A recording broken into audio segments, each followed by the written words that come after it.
Hi, I'm Mike. I'm a business owner here in Ottawa, and I'm a part of the Ruckify community. You can find me on the Ruckify app if you look up my name, Mike Lalonde, or you can find me on LinkedIn if you want to chat, Michael Lalonde there as well. As this rocket ship takes off, I'll be thinking back to that first time, and the first experience was actually, I run a business myself. Actually, it's a data center co-location facility very close to the Ruckify office, and we've got a large space, but a portion of it we haven't actually occupied yet because it was just included in our lease as here's some extra space, don't worry about it.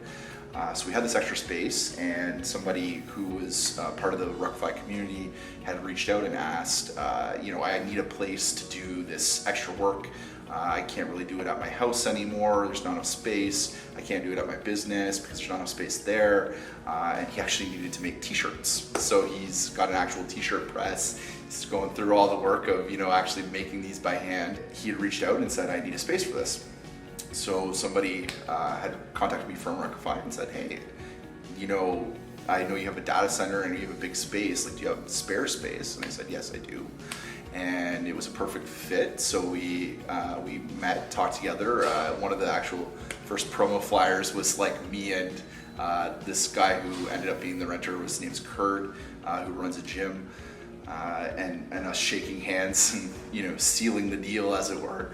And it was really great. And for our business too, we were just starting off. This was in our first year of business.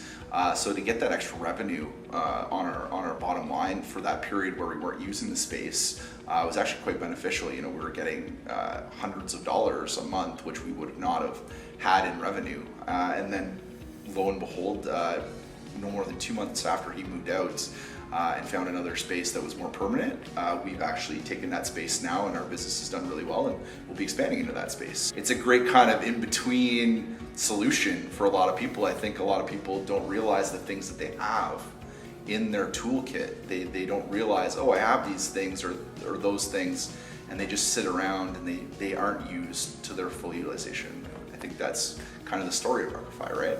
An awesome event that happens every year in Ottawa called the Great League Garage Sale, and it's a big social event where a lot of people go out and meet each other, and pretty much everybody in that entire community will host some sort of a yard sale on their lawn. We're talking probably like 100 to 200, if not more, houses doing this, as well as all the local businesses will contribute as well. So I'm just walking around looking, and it's near the end of the day, and it actually started to rain, and so the people were trying to close up their booths really quickly, and in doing so, one of the booths was shouting like, yeah, we're giving everything away, like make an offer, blah blah blah. And I walked over, and they didn't really have much left. They had a box of like 7 different spices that were like older, and I wasn't sure if they were still good. And then they had like a pair of crutches, which looked pretty nice. And then they had like a couple of other little odds and ends like in this box. And she was like, yeah, like you can have it all. I was like, well, like how much do you want? She's like, $1.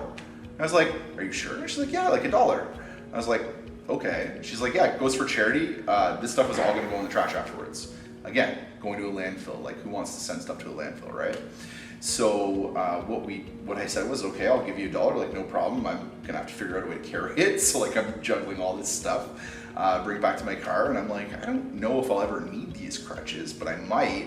And I know they're usually like 80 or $100, and they're adjustable. They're not built for one person. So I'm like, okay, so I throw them in my closet, and then the idea hit me like, I think 6 months later, that like people were asking in the Ruckify community if anyone had crutches or wheelchairs. And I was like, oh geez, I do have crutches. So I threw them up on Ruckify, and I looked at the market, the rental market, the average price for what they were going for. People were usually renting them for, $25, $30 a day.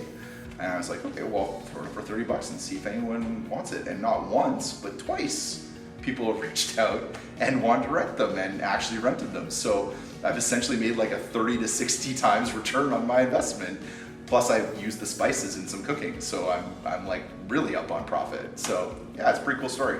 One of the things that I really do enjoy is actually the environmental impact that Ruckify can have in a number of ways. So, as I was saying earlier, it diverts things from landfills. A lot of people throw things away depending on how old they've been. But then on top of that, they take it a step further and they actually say, okay, and in addition to all of these purchases or rentals that people are making, we're actually going to contribute trees that are actually going to offset the carbon emissions that are caused from the people that aren't doing their part to save the planet.